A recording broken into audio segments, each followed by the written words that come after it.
সরকার এসব আমি বুঝি না। আমি একটাই বুঝি, আমার বোনের বিচার হোক।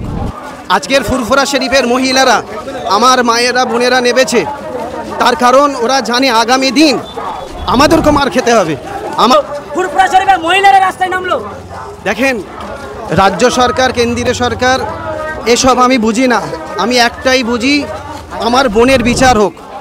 আজকের ফুরফুরা শরীফের মহিলারা, আমার মায়েরা বোনেরা নেমেছে, তার কারণ ওরা জানে আগামী দিন আমাদেরকে মার খেতে হবে, আমাদের ওপর অত্যাচার হবে, জুলুম হবে, আস্তে আস্তে আস্তে আস্তে আস্তে আস্তে জুলুম হবে, আস্তে আস্তে জুলুম হবে। আজকে তারা বাড়ি থেকে বেরিয়েছে এবং তারা হেফাজতের সঙ্গে বেরিয়েছে, তারা পর্দা রেখে তারা বেরিয়েছে। প্রতিবাদ করছে তাদের পুলিশ দিয়ে তাদেরকে তুলে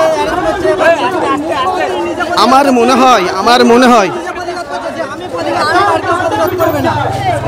এটা একটা বাচ্চা মানুষের কথা, এটা একজন মুখ্যমন্ত্রীর কথা নয়। আমি বলবো যে মুখ্যমন্ত্রী এবং প্রধানমন্ত্রী কাদেরকে চুপাচ্ছে, যে দোষী, যারা দোষী, যাদেরকে ধরছে এরা তো দোষী নয়।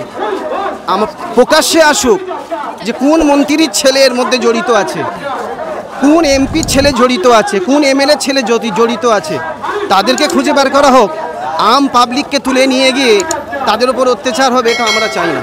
রাজ্যের পুলিশ আর পাওয়া দিতে পারছে না। লাস্ট পর্যন্ত কেন্দ্র বাহিনী আসলো, কেন্দ্র বাহিনী তদন্ত করবে, কেন্দ্র বাহিনী পাওয়া দেবে আর্জি করে।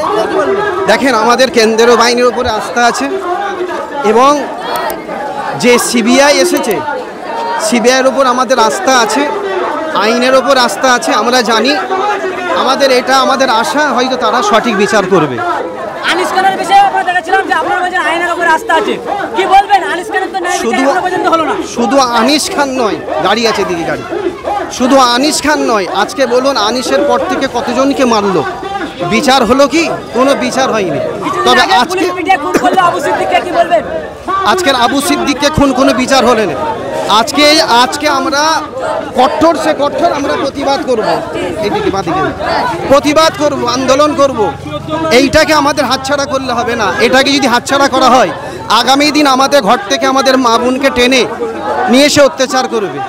আমাদের